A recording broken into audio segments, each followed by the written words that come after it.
Son, and the Holy Ghost. Amen. Friends, back again into Malaysia. Sent by Brother Shazam, who just didn't want to come to you again. It's understandable. Anyway, just bear with me. After Mass, there's going to be a short conference because Roy said, be short, not say much, make it easy. We have to go to lunch. Something like that. Not the exact words, but more or less. I interpret. He denies everything. Who are you going to believe, the bishop or Roy? Sorry. So anyway, but there's going to be a short conference after Mass about some issues of recent times concerning apparitions. But bear with me today with a sermon that is going to be boring. So what I'm going to say now is not mine. I wouldn't say these things, but I take them from other people. You might have heard this in the last few days. I ask forgiveness, feeling ashamed for what we, the faithful, have done to transform creation from a garden into a desert, manipulating it as we pleased, and for what we have not done to prevent it. I ask forgiveness on behalf of everyone in the church, especially us men, feeling ashamed for all the times we have not recognized and defended the dignity of women.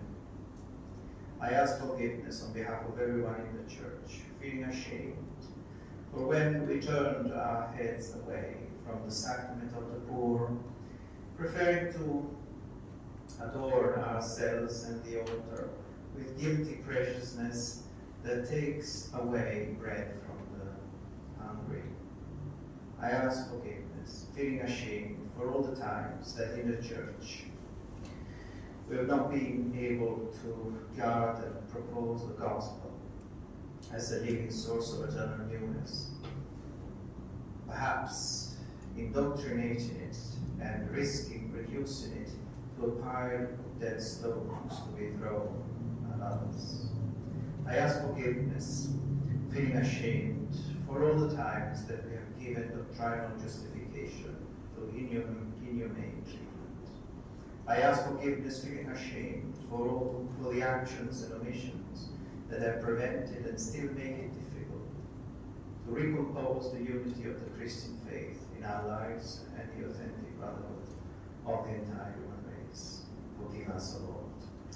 So these are words not mine. As I said, these are words of Pope Francis himself that wrote allegedly. So he says, to be read in a special ceremony that was held in the Vatican, the vigil of the beginning of the Synod of Bishops.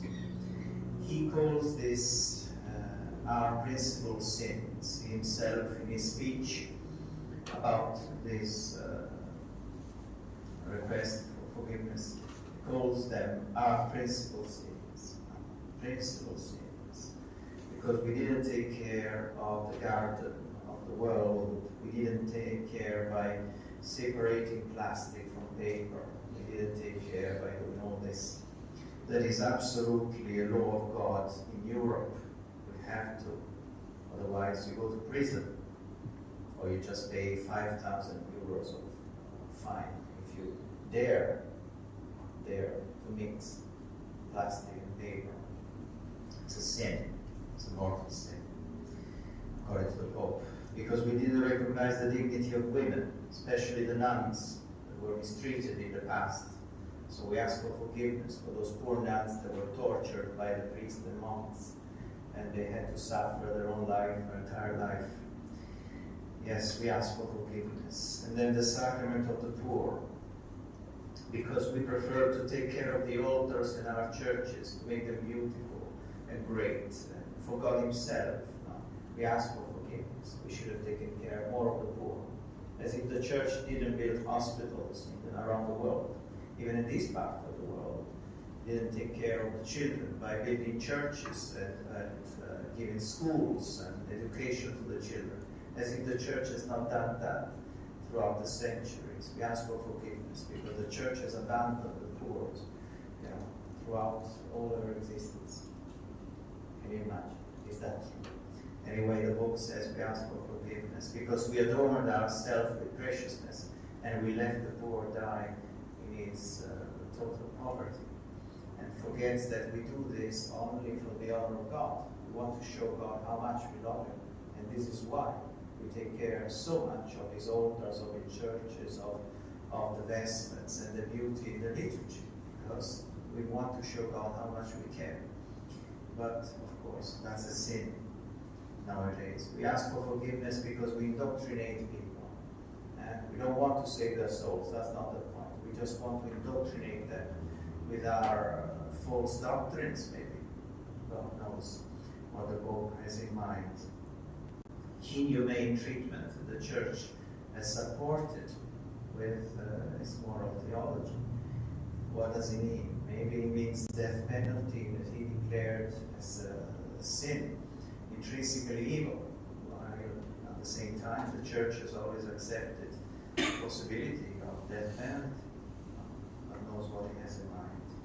And then we ask for forgiveness because we didn't recompose that unity that has been destroyed amongst Christians. Even though we know that unity has never been destroyed, unity has been kept in the true Church of Christ. Other people left with new doctrines and new practices. Certainly not the Catholics. Well, we ask for forgiveness, he says, because these are our principal sins. And where are the commandments and all the sins against the commandments? Well, we don't care about them. Where are the sins against the precepts of the Church? We don't care about them. Where are the deadly sins? There are deadly sins. Have you ever heard of it? Well, there are such things. There's such a thing as deadly sins if you're a child and studying catechism. There are the sins that are called the sins that cry to heaven for vengeance. Where are they? Well, it doesn't matter because you have to separate plastic and paper. Well, we're all about these new sins, the sins of our times. The sins of our times. So where is God in all this? Now, because we have to take care of the earth, we have to ask for forgiveness from women, and so on and so for the poor. But where is God? There's no mention of God. If not at the end, Lord have mercy on us, or Lord forgive us, O Lord. But we forget, maybe the Pope does forget, that every single sin, whatever it is first of all an offense to God. The nature of sin in itself is an offense to God, because it's something that goes against nature, against the laws that God Himself has established. So every sin, whatever it might be, is an offense to God. Some sins are directly and absolutely against God, like blasphemy. Some others are against God and against our neighbor or ourselves, like murder. If you sometimes maybe you're tempted to murder, everyone is. When a child cries, the first thing is, get rid of the child, especially a girl. But that would be a sin against God and against our neighbor. But blasphemy in itself is directly against God and so on. But every single sin, first of all, is an act against God. Well, we forget about it. What matters is what matter are all those sins that are against men. Men. So if they matter, does it mean that we don't need God? Does it mean that in order to obtain this forgiveness, in order to be saved ultimately, we just need the forgiveness of men? It's just men that can save themselves. That is a licit question, I would say. It's a legitimate question. Maybe we don't need God anymore. In the mind of the Pope, I don't know. I'm not in his mind, nor even the devil, can you imagine? But only God Himself knows what He thinks. But I believe to be legitimate questions to ask ourselves, do we really need God anymore, according to what they think at this time? Well, these are legitimate questions, especially if we take into account what has been said even recently in the last month or so by the Pope, when he said that every religion is a path to God. He said that not far away from here, anyway, south of this nation, in September, around the beginning of September. He said that every religion is a path to God. You know all that. You've heard it so many times now. And he repeated it even afterwards. Not that he said, well, he spoke. No. He just repeated it again. And then we read, if it's true what he says, that he wrote himself this request for forgiveness, he's saying it again implicitly by talking about recomposing the unity of the Christian faith, recomposing the unity of the Christian faith. That implies that there's no longer unity, or maybe there's never been unity in the Christian faith.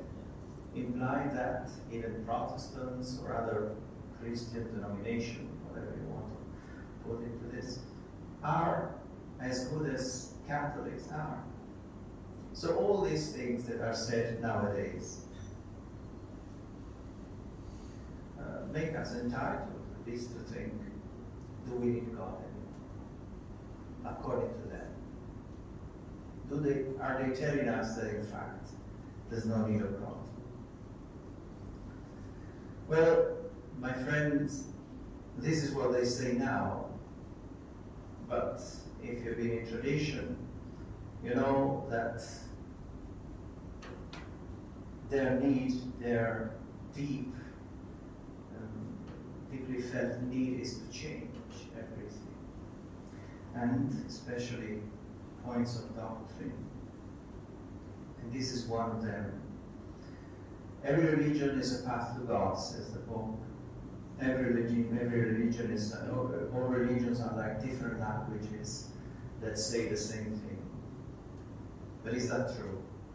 What does the Church say about this? And what consequences the Church say will follow this line of thought? And I'm quoting more or less, word by word, what another Pope says. Another Pope, Pius XI, in an encyclical that was written in 1928, almost 100 years ago, called Mortalium Animus, that I invite you to read again, about what he calls the pan-Christians, Christians that try to put everyone together. He talks about an opinion which considers all religions to be more or less good and praiseworthy, since they all in different ways manifest and signify that sense which is inborn in us all, and by which we are all led to God. These are practically his words. And he's talking about what the Pope said, exactly, every religion being a path to God. And he says, every religion more or less good and praiseworthy, by which we are led to God. So what does he say about this sort of statement, sort of thought? Well, he talks in these words. He says, these are false. These are errors. It is a deception to think this way, to suggest that every religion is the same, to suggest that they're all more or less good, all paths to God. It's a false statement. It's an error. It is a deception. One who supports those who hold these theories and attempt to realize them, these are the words of the Pope, is altogether abandoning the divinely revealed religion. Can you imagine? Pope Pius XI says that those who stand for these principles, that all religions are praiseworthy and a path to God, they are altogether abandoning the divinely revealed religion. If Pope Pius XI were alive today, standing and listening to what is said by our hierarchy, he would just say, they are all abandoning the divinely revealed religion. That is the Catholic faith. Is it not scandalous? Is it not scandalous? These are errors by which the foundation of the Catholic faith are completely destroyed, says the Pope. To believe this, to stand for this, to try to realize this, is going to destroy the foundation of the Catholic faith. So what the Pope said once a month ago is another attack to the foundation themselves of the Catholic faith. So what are we doing about it? Well, we're doing what we can in our little world.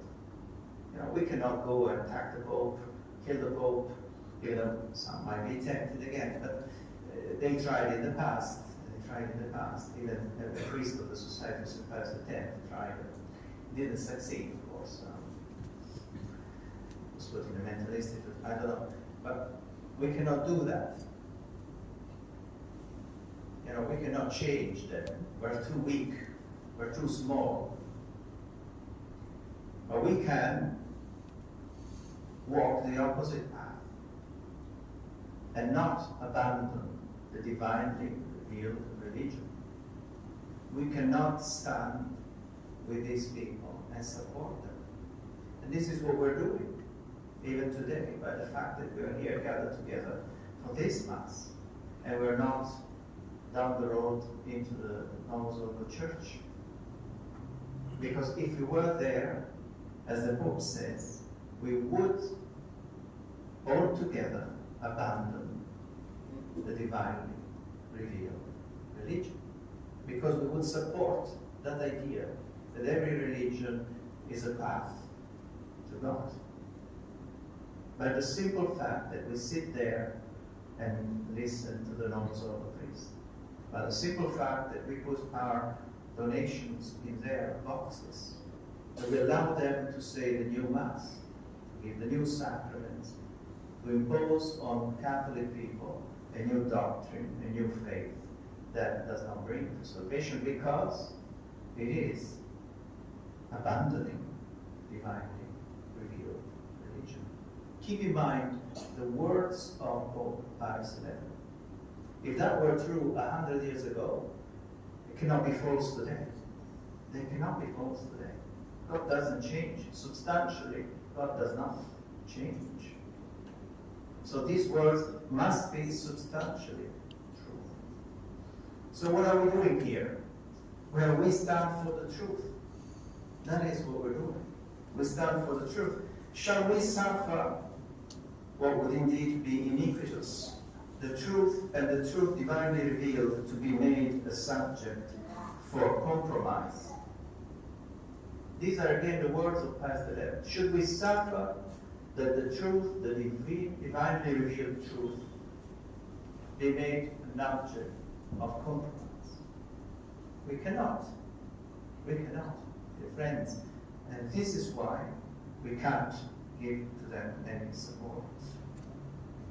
And I praise you for all the efforts that you make to be present at Mass, to receive the sacraments, the true sacraments, that give you that grace that you need to face the troubles of this life.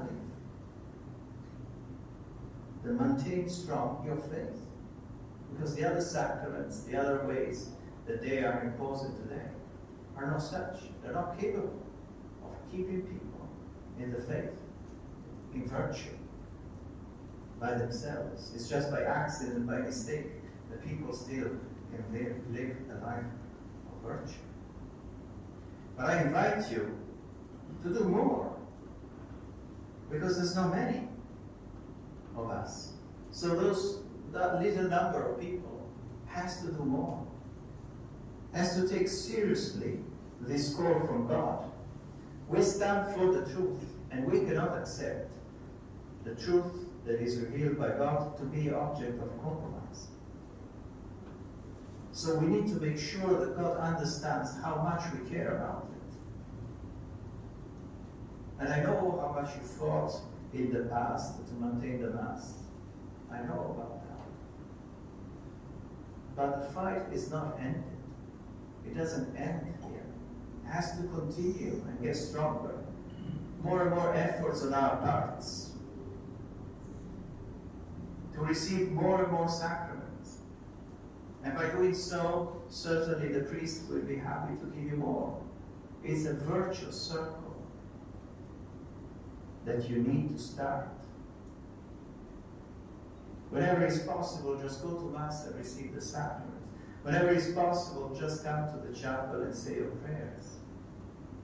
All that will have an effect, not just on you, but on many others. Because you need to convert the world. By your example, by your words. Like the first Christians converted the world by their own example. By the charity that they had amongst each other. By the love that they showed for each other. By the support that they showed for each other. Compared to the pagans who didn't care but about themselves. So my friends, I encourage you and I praise you for what you're doing, of course. But there's always something more to be done. There's always someone who does better, and so you should look up to that one and say, I want to be like that one. The Pope is bringing shame on the Church. The cardinals are doing the same, the bishops are doing the same.